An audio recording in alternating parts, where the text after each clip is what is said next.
Hi there. So I want to say a few words about the metaphysics of quality. This is a real philosophy, and I won't be an expert in it anytime soon. I can't. It's too complicated, but it's really driving me. I know it's right.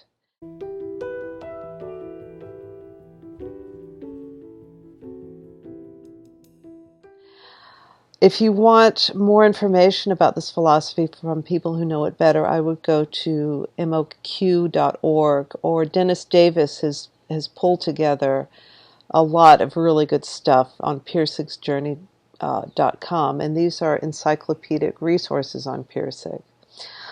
On this channel, I'm just trying to figure out how to let this, in a way, I think, ultimate metaphysics help me and others live a quality existence. Like Ken Wilber in the 90s, integral theory, metaphysics of quality sort of fell by the wayside, and I think it's just because it was too hard to apply for people thinking in the materialistic way, let's just say. And this is what I'm kind of running up against. The metaphysics of quality can be easily explained in a way, but to actually understand how it operates in the world is a different matter. So a lot of what I'm doing here is trying to figure it out, and I feel like, as ignorant as I am at this point, it's well worth fumbling through this and being a little embarrassed for the greater good of getting Piercing out there. And if I had a background in philosophy, I might be better able to explain the metaphysics of quality, and that would be nice. However, I'm coming at it as a therapist, and I think for my purposes, in a way, it's probably an advantage not to be too bogged down with a lot of, let's say, boxcars, that metaphor, of philosophy. Because I think, in a way, because I don't have that, I'm kind of seeing it in a fresh way. And that's what the metaphysics of quality is all about. It's about freshness. It's about constant dynamism. So hopefully there's congruence between myself and others as we try to figure this out, and I think there is. I've heard from several people who are reading the two books due to this channel, and that's wonderful. Like I keep saying, we need Piercing now. And by the way, Ken Wilber, of course, is back in the limelight, thanks in part to him recovering from an illness that lasted a very long time, which is why he was not so active, and also in part due to the channel Rebel Wisdom that does great interviews with people in this corner of the internet, and it's somewhat a hub for us here, kind of the way Jordan Peterson is. We need Wilber too. He's an absolute genius, and hopefully his integral theory will be taken more seriously these days, because that's another theory that would be very useful at this time. And let me kind of explain why I think so. The quality that Piercing and Wilber have is that their worldviews are not materialist, and the materialist worldview is a mode of looking at reality whose time has run out. Rationality is an incredibly powerful tool, but it's ensconced in this non-materialist, all-encompassing universe. And that's what we're starting to see, and that's why the Peterson-Harris debate was such an important turning point, I think. Jonathan and Mathieu Pageau's worldview is non-materialist, and I've been looking at a lot of that. It has an underlying pattern that describes our relationship with reality, rather than assessing the objects in the world and our relationship with these objects. So Piercing, Wilber, the Pageaus, Peterson, their main theory, and I'm not talking so much about Peterson's 12 rules and the political stuff, I'm talking about maps of meaning. Their main theory has this in common, and they are various iterations of the only philosophy that can deal with the complexity of the information that has become available to us. It really needs to be a non-materialistic understanding of the world. In terms of religion, it takes open and flexible minds to update Christianity and likely other established religions. I think that there are some people trying to update Islam at this point, and that is a difficult venture, but there's some people trying to do it. For this age, obviously Paul van der Klee is trying to do that. He mentioned Richard Rohr. Richard Rohr is trying to do that. Cynthia Pageau, all have a flexibility and tolerance for the modern age. Like Paul says, he's conservative, but he's very open to whatever life has to throw at us. And you're not going to see, for example, any of these people saying that homosexuality is a mortal sin, for example.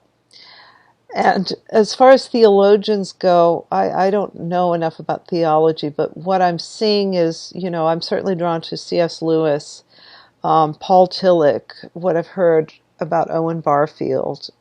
These are people who see life as it is in relationship to Christianity. So they're open, dynamic theological systems rather than ones that are closed and dogmatic.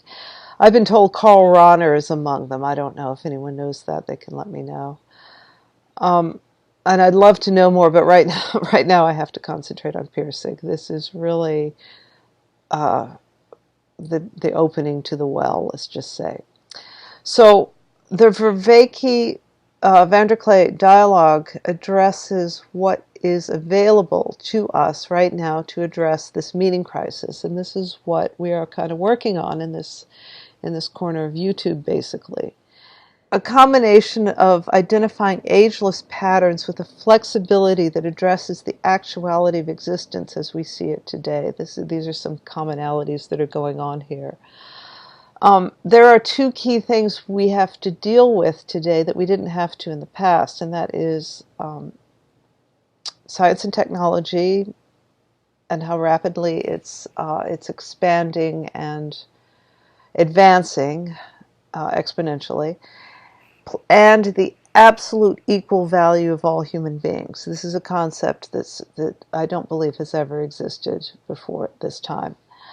So I want to talk about a few comments in this dialogue. First, Jean Vervaeke mentioned that mental health issues are in the symptoms of the meaning crisis. I like what he said about reciprocal narrowing. It's sort of a vicious cycle in which your capacity to access the noetic dimension, the numinous, the observing ego, you could say, in Buddhism, is diminished. And that's why it's reverse anagoge. Anagoge, of course, is connection to a higher dimension where you can look at the totality. And in terms of addiction, if it is really useful, because if you can step outside yourself and just see the addiction isolated within the totality of your existence, you can see how small it is compared to how large you feel it is when you're really in there, when you're really stuck in that system. When you're in that rigid, narrow, low-quality pattern, you have a tendency to sort of live in there and in that narrative, and you're stuck in a rationalization of your stuckness. There's nothing in there helping you pull out. And this is why this concept of anagoge is so powerful, because if you can get in there and have some insight that pulls you out of it, you have a chance of overcoming your addiction. And you could say the same thing for some mental health issues, although I think it's easier to apply to addiction, at least in this brief discussion. So that's a rigid, closed, static pattern. And this is why I love AA. It's often the first taste that people have of the possibility of accessing a higher power, where again, you can see the addiction is just a small part of the totality of your options. So psychedelics induce this state, and that's why they work so well, and there is absolute scientific evidence for this. I'll put a link to maps, as I think I've done before. So I think a really good point John made is about finding meaning in the virtual world. And the feeling we have of connection and engagement in social media is what it feels like to be connected. The actual phenomenological experience of it being engaged in social meaning is what meaning feels. I mean, social media is what meaning feels like. That feeling is like the flow state, but in this case it's induced by social media. So the problem is, it's a flow state that's induced by a low-quality social pattern, one that doesn't have a basis in reality, one that's really closed off again. This is the theme, I think, of some of the things I'm talking about today. That closed off pattern that you get involved in, not realizing there's stuff on the outside. So it's a self-perpetuating pattern that's by design addictive, and we already know this with the confessions of the Facebook guys, etc., that they said, this is what we're doing. We're designing this to be addictive. So you could say addiction feels like the flow state, and what we're trying to do is get that feeling from addiction. I mean, what we're trying to do when we are trying to resolve or get meaning in our life is we're trying to get that feeling without being addicted to something negative. We're trying to be addicted to something, you could say, that actually elevates us. So this thing, anagage, this transcendence, also describes what it's like to come out of the subject-object view of reality into an understanding of the dynamism of existence, into that around us all the time, everything is shifting and changing.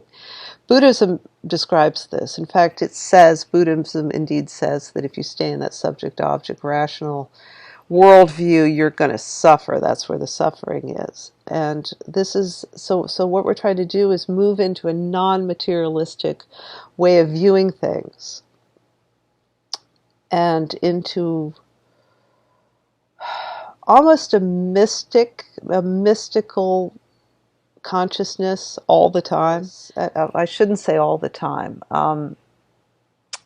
We want to be able to access that when we need to. Obviously, sometimes for much of the time, we do have to be in this materialistic checks and balances, transactional worldview just to operate, just to stay alive. But we are trying to be more in that mystical state so that we find meaning in our lives rather than just constantly thinking about this transactional way of seeing reality. So Vervaeke talks about the exodus from reality into virtual reality, and this is where many of us live now, and that's because as Vervaeke says, the virtual world contains the three levels that connected us meaningfully to the world once: the narrative, the normative, and the nomenological.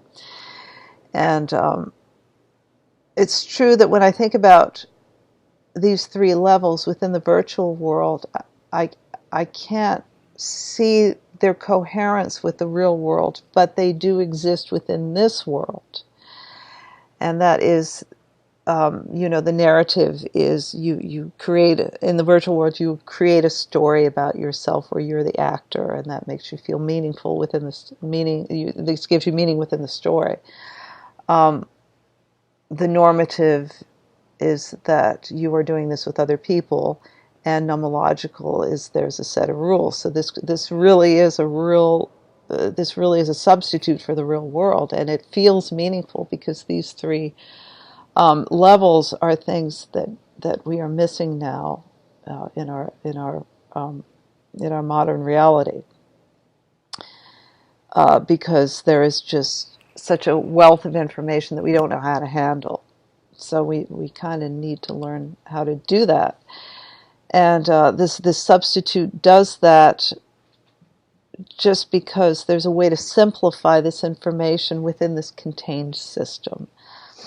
But here's a problem. You can't say that this virtual world is all bad. It's all meaningless. And I go back to the essential proposition in Zen and the Art of Motorcycle Maintenance, which is that Buddha lives in the gears of a motorcycle as well as in the petals of a lotus flower, something like that.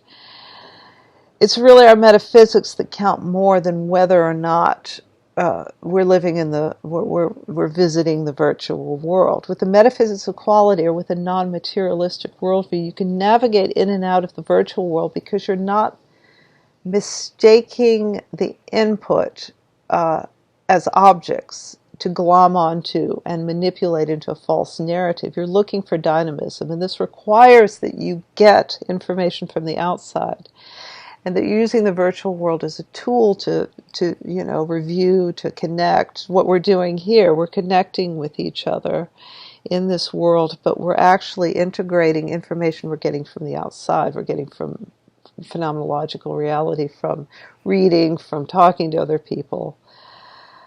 And it requires living outside the virtual world to make this experience meaningful.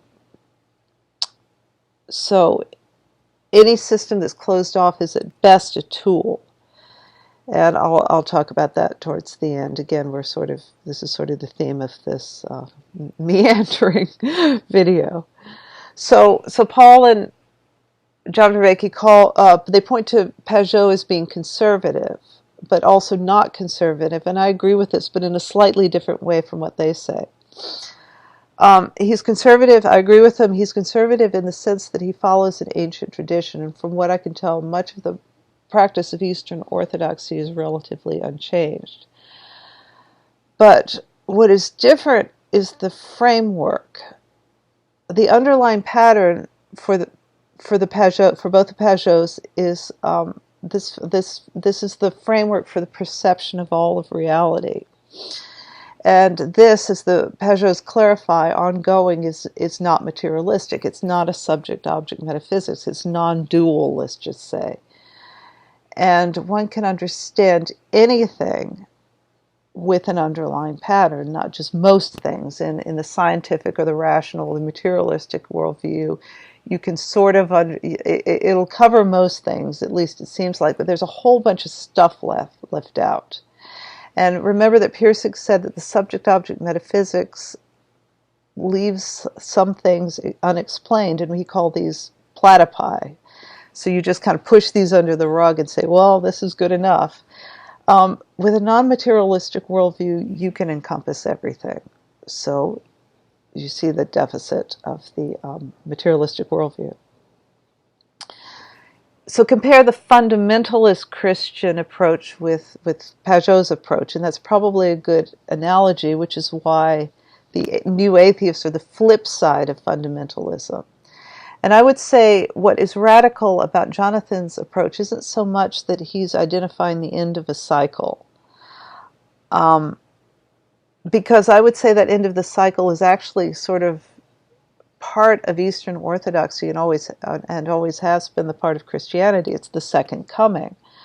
I know that phrase triggers a fundamentalist image, but what it means is rebirth after death. It's the promise of Christ. When society falls apart, it will restructure. It is, it's the death and resurrection. It is a pattern that repeats on a small scale and on a large scale. The fractal nature of the patterns, as the Pageaus have pointed out. So for me, the radical nature isn't so much this as it is rediscovering the early Christian mindset in the context of the modern world, which includes science and technology. And that mindset is not materialist. So that's what's radical, I think, for me, is that he's joining, that he's bringing Orthodox Christianity. He's showing how Orthodox Christianity is very much like, what we're talking about, Wilbur and Jordan Peterson, all these ways of looking at the world that we need now. So the radicalism is switching from subject-object to metaphysics of quality, basically. So there's a perennial, this is Vervaeke and Paul talked about this, the perennial meaning crisis, which is addressed with practices. And there is the meaning crisis at the end of this cycle, which I think needs to be addressed. Again, I'm going to phrase it differently, with a transformation of consciousness. This is what we're all discussing in a nutshell, how to implement this transformation of consciousness in a real way in the world where it sticks. And we need to connect back to what Vervaeke calls the real world. You could also call this living in Christ, I guess you could say. In my worldview right now, it would be dynamic quality. You need to connect with dynamic quality. However we're characterizing it, I think we're all in agreement on this. And one way that might be useful in connecting with this real world together is that circling practice, which Vervaeke talked about, and which Paul said is related to John Haidt's essential description of religious practice. Haidt is an atheist, and he says circling around a common focus is a religious practice. So the Americans circle around the flag. They circle around rooting for a team, which is why football is almost like a religious experience. And I think this lines up, of course, with what Pageau would say is facing the narthex, lifting your eyes to the crucified Christ.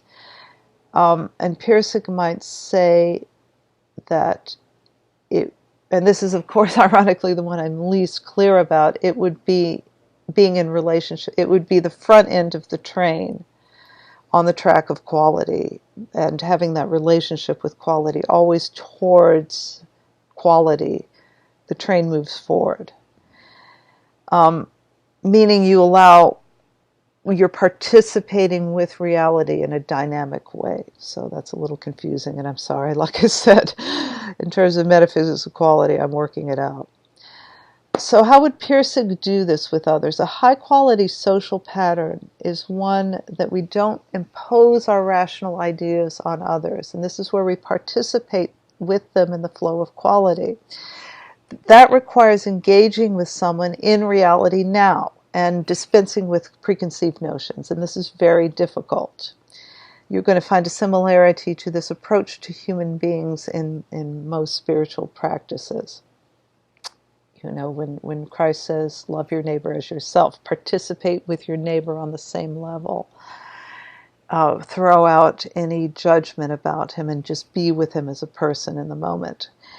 In Zen and the Art of Motorcycle Maintenance, the narrator's relationship with his friends and son is back and forth between how they present in reality and the history of affection and attachment he has with them. So he's reflecting on and expanding his knowledge of these valuable people as he goes along. He abstracts generalizations about his theory from them, at the same time engages with them dynamically. Sometimes it fails when he allows his theory to dominate the interactions, or when he allows non-critical biological needs, say being tired, to be more important in the moment. And for example, when he's too tired and gets irritated with Chris, that's when, Chris breaks into tears. And that is when the friction occurs, is when he pulls out of that dynamic interaction with his son, for example. This also means that we might possibly not be able to engage with someone in the moment, because if someone is ensconced in a rational static pattern that is imposing a rational framework on reality, they're going to be doing the thing that we're trying to avoid doing. They're going to be, let's just say, mesmerized by their ideology, so none of their true self comes through and you can't connect. And this is, of course, the problem that Peterson indicates when you try to dialogue with an ideologue. So I think, from my understanding of C.S. Lewis would say, respect and revere them as a child of God. Denounce the ideology, not the person. And C.S. Lewis would say that if it's wartime, you might even have to kill the person. And that's a tough component of C.S. Lewis, but I guess it's realistic. That's in Mere Christianity. You would have to read that whole section to get the context. So one good point Vervaeke makes is that we have to articulate the problem we're experiencing as succinctly as possible. This is a very Carl Rogers type thing. You have to be able to get a handle on what's going on in order to fix it. And you can't do this in a vacuum. You need back and forth participation. Again, Carl Rogers, you need someone to help you articulate what's going on with yourself, because you're getting an objective, you're getting some input. But you are a dynamic participant in society, and you kind of need that because we need help. We function in society, and this is why, as Paul says, YouTube can indeed be used for something transformative. It can be an antidote to the peril of autodidact. Both Paul and Jonathan say this. The peril of autodidacticism, such as confirmation bias. There will always be someone who disagrees partially or fully and will help you update what you're talking about. About half of what I'm learning about Pirsig's philosophy and my own relation to it is coming from viewers and from other YouTube channels. So the last thing I want to talk about is the secular theist issue and where I am now with it in this ever-transforming understanding. My proposition is at the bottom of the understanding of reality, you will find the center, and how that manifests will be the good or Christ. One is secular, one is not. And I'm sorry, this is just the best way I can describe it right now, so I'm sure there'll be objections. The good is at the bottom of metaphysics of quality, which is and Christ is at the bottom of Christianity. And I cannot say for myself at this moment that the Christ would not work for me, even though I'm following the metaphysics of quality. This is, an ongoing thing I'm saying. And I have a sense, in a way, that they are the same. But I'm sure there's going to be disagreement over that. And I maintain still, until I receive a more compelling argument, that the way people who actually care about the stuff, who care to find meaning, who care to find wisdom, the way they arrive at the bottom of reality is temperamental. Like on a smaller scale, when someone is politically conservative or liberal depends on temperament. On the highest scale, whether someone is inclined to view the structure of reality as a force of some sort or as God is based on a constellation of innate and environmental factors that comprise temperament. So until I get better information, that's kind of how I'm seeing it. Now, the last thing I want to share is from one of the viewers who is assisting me with my understanding of Pirsig's philosophy. And this quote from him is reflective of what I was saying in the last video about postmodern art being cut off from reality, and that it's strictly a rational attempt to manifest ideology. And sort of a theme ongoing here. You've got the closed rational system and the dynamic system. Okay, so what I'm going to say, I was talking about postmodern art, but in this case you could substitute the word rhetoric. If art or if rhetoric are good, they are attempts to describe reality as accurately as possible. They are attempts to be as close a metaphor as possible for that pre-intellectual, or for that moment that pre-intellectual dynamic quality is brought into awareness. So this is how, before I read the quote, this is how the author describes good rhetoric. Good rhetoric is a quality event, a linguistic attempt to describe reality as authentically as possible, a representational patchwork of words, grammatical constructs, and metaphors that draws upon the rich fabric of pre-intellectual awareness. That's very good. Okay, here's the quote. The quality of a rational system is in its coherence to itself. The quality of rhetoric is in its coherence to reality. So in Lila, Phaedrus makes an observation about what he calls the cultural immune system, and this is sort of a wall around the way a discipline is practiced to keep it pure. And in the discipline in Lila, in this case, is the science of anthropology. It's contained within a wall that I think was constructed by Frank Boas to keep it purely objective, anthropology purely objective and purely scientific. And within it, it's a system that can only feed on itself, because nothing except for data comes in from the outside. There's nothing to transform or update the system. Data comes in, but it's just processed by the system. Anthropologists make note of what their savages are doing that day and compare these notes with other previous notes, and then come up with the statistics and compare those. They don't really get anywhere to further the understanding of another culture, and that's because there's nothing that's going to connect with dynamic quality. To do that, they'd have to open up the gate, the cultural, that wall. They'd have to step outside their immune system and, I guess, risk infection. And the pariah in this section, I think this is chapter 4, if you want to read it. Dusenberry has given his life over to the plains, to living the subjective experience of the Plains Indian.